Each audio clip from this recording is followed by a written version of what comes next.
Hola, mi nombre es Elba García Verón y voy a abordar el tema de comparación de la justicia constitucional en países latinoamericanos. La introducción.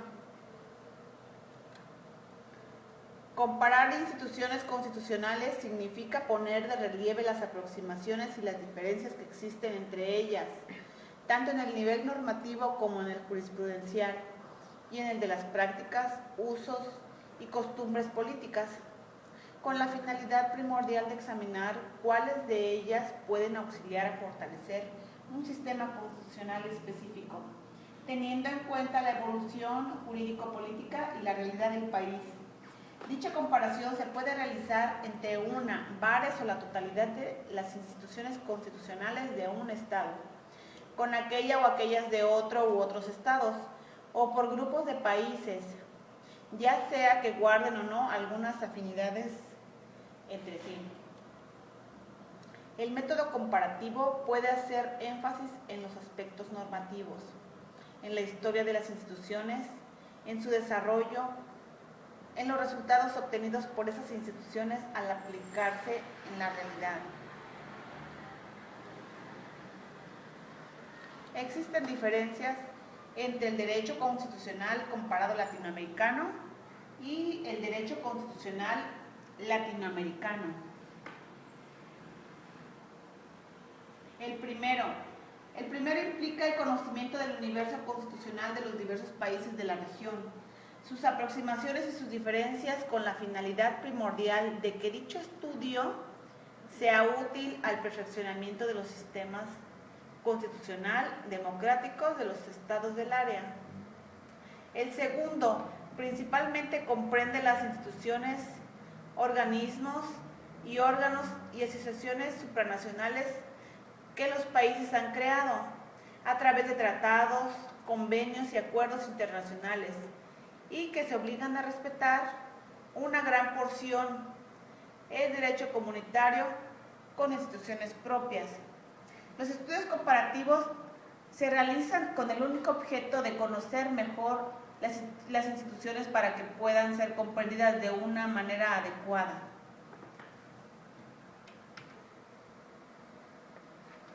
En este amplio campo se encuentran esfuerzos de integración económica y también política, tribunales, cortes y parlamentos supranacionales, así como mecanismos de consulta en los más diversos aspectos y cuestiones. Es así como se han venido desarrollando instituciones constitucionales que adquieren dimensión o perspectiva latinoamericana.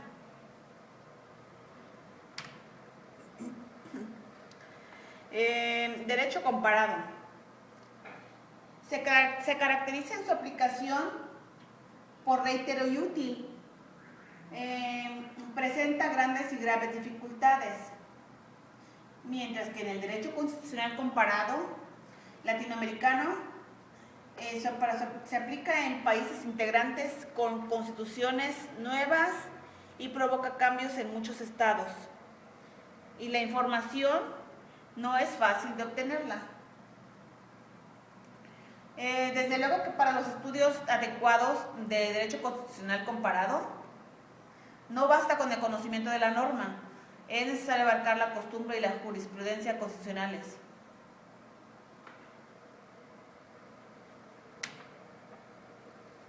Constitucionalización de la idea de América Latina.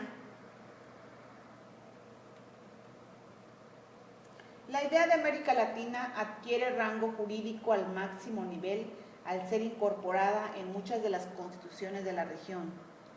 Esa tendencia se fortalece en forma especial a partir de las nuevas leyes fundamentales o revisiones generales de las vigentes, principalmente a partir de la segunda mitad de los años 80. Dicha constitucionalización presenta tres dimensiones. La primera dimensión es la integración latinoamericana, como principio fundamental que este país buscará la integración económica, política, social y cultural de los pueblos de América Latina, con la finalidad de formar una comunidad latinoamericana de naciones.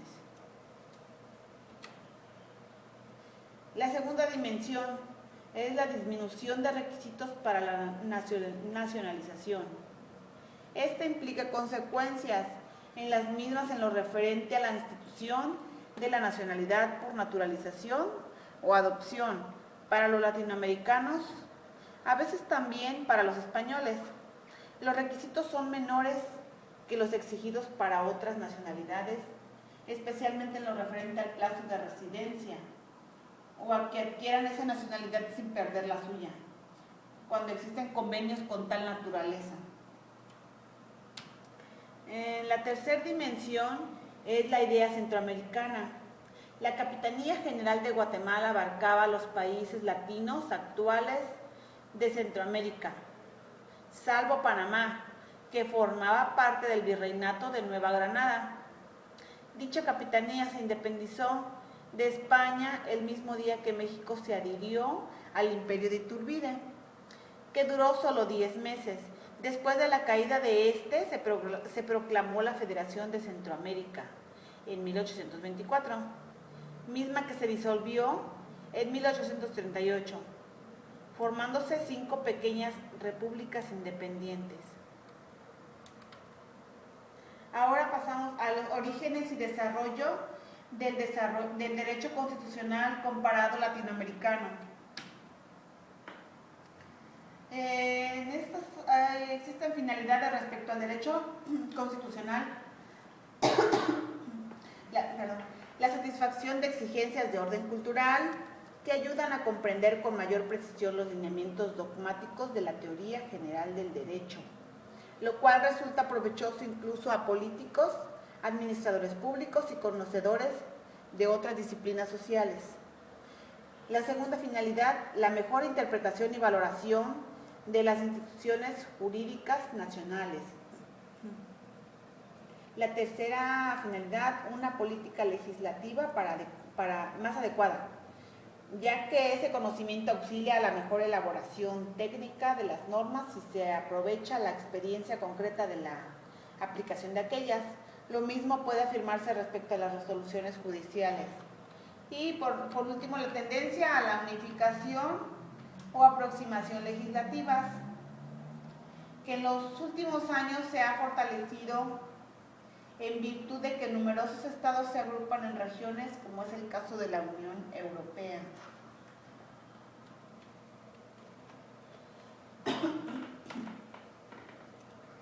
El estudio comparado debe señalar tanto las coincidencias como las diferencias de la institución o instituciones examinadas. El material sujeto a análisis debe ser contrastado y sintetizado.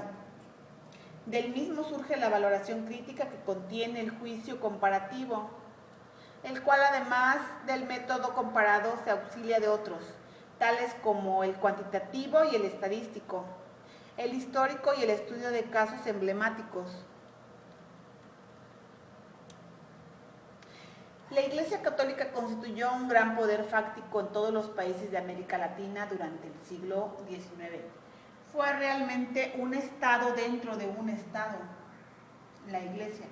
La generación liberal mexicana de mediados del siglo decimonónico, encabezada por Benito Juárez, logró en México la separación del Estado y la Iglesia, principio que casi década y media después se incorporó a la Constitución. El ejemplo mexicano en alguna medida y a veces levemente influyó en algunas constituciones latinoamericanas, que secularizaron los actos de la vida civil y persiguieron otorgar autonomía a los poderes públicos respecto del eclesiástico. No obstante, todavía son varias las constituciones de la región que otorgan a la Iglesia Católica una situación preferente y privilegiada, e incluso la basan en su supuesta contribución a la formación de la nación. El recurso constitucional mexicano, denominado juicio de amparo, que entre otros aspectos asegura la libertad y los derechos fundamentales de las personas, se creó en el siglo XIX, primero a nivel de una entidad federativa. En 1840 y posteriormente al federal en 1847. Y en la Constitución de 1857, a partir de entonces ha tenido un desarrollo importante. Pasamos a las nuevas tendencias constitucionales en la región. México convirtió a su Suprema Corte en Tribunal Constitucional con las reformas de 1987 y 1994, pero el proceso aún se encuentra inconcluso. En 1991 la Constitución de Colombia creó la Corte Constitucional. En 1993 Perú el Tribunal Constitucional.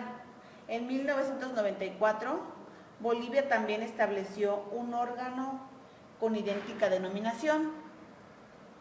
Asimismo se establecieron salas constitucionales autónomas dentro de las cortes o tribunales supremos en El Salvador en 1983, que fue reformada en 1991, en Costa Rica en 1989, en Paraguay en 1992, en Nicaragua en el 95, aunque las principales facultades corresponden al Pleno de la Corte, en Venezuela en 1999 y en Honduras en el 2001. El Supremo Tribunal Federal de Brasil, en la Constitución de 1988, artículo 102, posee múltiples competencias de la más diversa índole, entre ellas el conocimiento originario de la acción directa de la inconstitucionalidad de ley o acto normativo federal o estatal, los conflictos entre la Federación y los estados o el Distrito Federal o entre unos y otros, el conocimiento del recurso extraordinario en causas decididas en última instancia cuando se trata de actos contrarios a la Constitución de la declaración de inconstitucionalidad de tratados o leyes federales, o leyes o actos de autoridades locales considerados inconstitucionales. En México comenzó en 1987 con timidez el camino hacia la judicialización de los actos y conflictos electorales. Las reformas de 1990 y 1993 fueron fortaleciendo esa tendencia y en 1996 el Tribunal Electoral pasó a formar parte del Poder Judicial de la Federación, pero con plena autonomía técnica y como instancia definitiva de decisión. Ese Tribunal Electoral se integra por una sala superior y salas regionales de carácter permanente. Los miembros de estos órganos deben gozar de garantías de independencia e inamovilidad. A estos órganos se les suele denominar Tribunal o Corte de Cuentas, Entidad Superior de Fiscalización, Cámara de Cuentas, Auditoría General de la Nación, aunque la denominación que prevalece en América Latina es la de Contraloría General de la República. Estos órganos son de singular importancia en una región donde la corrupción es un gran problema, aunque sus facultades no son muy amplias. En varios de nuestros países, en los cuales ya sea que se encuentren enmarcados o no dentro del poder legislativo, se les garantiza autonomía funcional y administrativa. Tal es el caso en Colombia, Costa Rica, Ecuador, Honduras, México, Nicaragua, Paraguay, Perú, Uruguay y Venezuela. Finalmente pasamos a las conclusiones. Con estos elementos expuestos aquí, se puede afirmar que existe un derecho constitucional comparado, latinoamericano, basado en una idea y en una realidad. La idea de la integración latinoamericana ha sido plasmada en muchas de las constituciones del área, que desde el inicio de la vida independiente se ha manifestado que el interés por conocer el pensamiento y el desarrollo constitucional de otros países de la región. Muchas gracias. Espero haber sido un poco acertada en el tema que nos dieron. Gracias.